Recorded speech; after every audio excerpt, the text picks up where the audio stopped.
First of all, this is a priority question and the Senior Minister is not here, which I find unacceptable.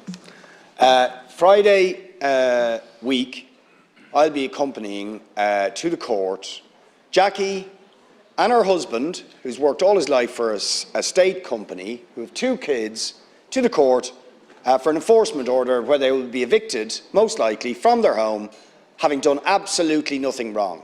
Because they are slightly over the income threshold, they're not entitled to HAP, they're not entitled to social housing, and they are expecting to be living in their car in a couple of weeks' time. You add to that Tahani House, 35 residents facing eviction, Rathmines Road, about a dozen facing eviction.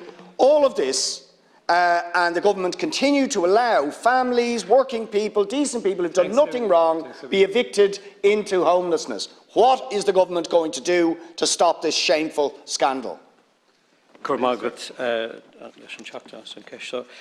aim of the Residential Tenancies Deferment of Termination Dates of Certain Tenancies Act of 2022 is to afford time for housing supply to increase and to reduce the burden on homelessness services and the pressure on tenants and the residential tenancies market, to assist in managing demands on housing services after the winter emergency period and ensure that there is no cliff edge impact on the 1st of April.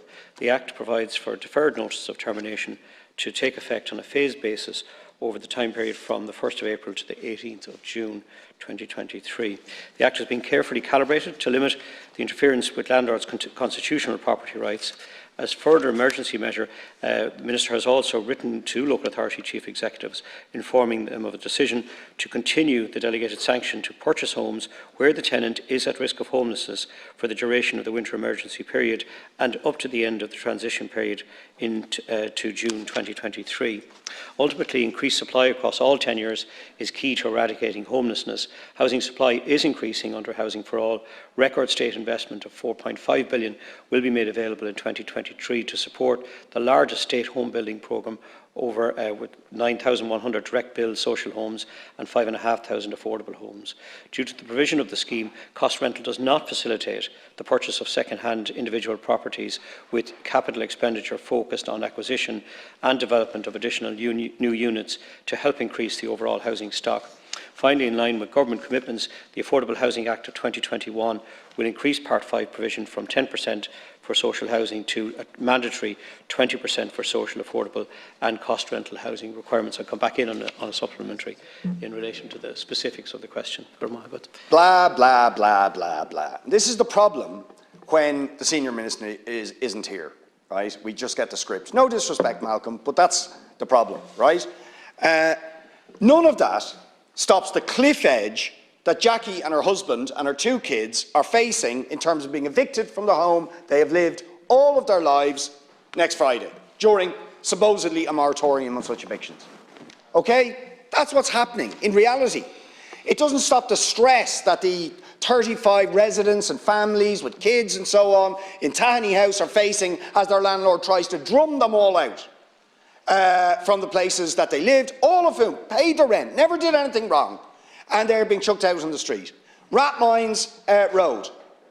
The government needs to say clearly, people who pay their rent and have done nothing wrong will not end up in homeless accommodation. That can be done by banning such evictions and by having a clear policy. We will step in and buy properties where landlords are exiting the market, regardless of whether those people's income is slightly over an income threshold, an arbitrary cliff edge income threshold, to use the term you've just used. Minister. And again, I'm not familiar with the specifics of the cases that the Deputy has raised. If he would bring them forward to us, it would be useful. And again, while there's no proposals further in relation to the extension of the current moratorium, the Department is keeping this under constant review, and our Department has commenced work on an overall review of the private rented sector, as committed to under review of the Housing for All, which was published last November. In terms of acquisitions to support or prevent homelessness, the Department is supporting local authorities to acquire homes for social houses for priority purposes, including acquisitions which support a household to exit homelessness or appropriate acquisitions with tenants in situ to prevent homelessness. And again, there are a suite of measures there in relation to that. But again, I'm not familiar with the specific cases that the Deputy is raising here. I know you're not, Malcolm, but the Minister is. Jackie and her husband, who are a repeat work for a state company with their 2 kids, have written to the Minister, they've written to the Taoiseach, they've written to everybody, right? They've written to thank the Curran, the head of Dunleary Rathdown. They're over the threshold. So none of the things you said will help them. And Jackie believes they cry themselves to sleep every night. And they're going to be in a car because they have nowhere to go, no help, no support. Right? And then you look at the families in Tahney House, Rathmines Road, all facing the prospect of ending up on the street because there is nowhere to go. Now, there needs to be a clear policy. People who have paid their rent and have done nothing wrong will not end up in emergency accommodation. That has to be the policy. Or in a car. And the state is going to step in even if their income is slightly over the threshold. Cost rental is a recognition that people who are not eligible for social housing still can't afford market prices. Therefore, the state needs to step in those cases as well. And there needs to be a clear imperative. We're going to step in. Why would you let people become homeless? You're going to have to pay and deal with the consequences of that. Why would you not do everything to stop it?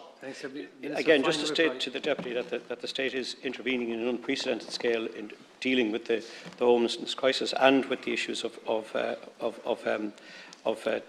residential tenancies. Just specifically in relation to this case, our department is in review of it, and just to give that assurance to the Deputy. But so far I can't speak any further to it, but it is under review. Thank you.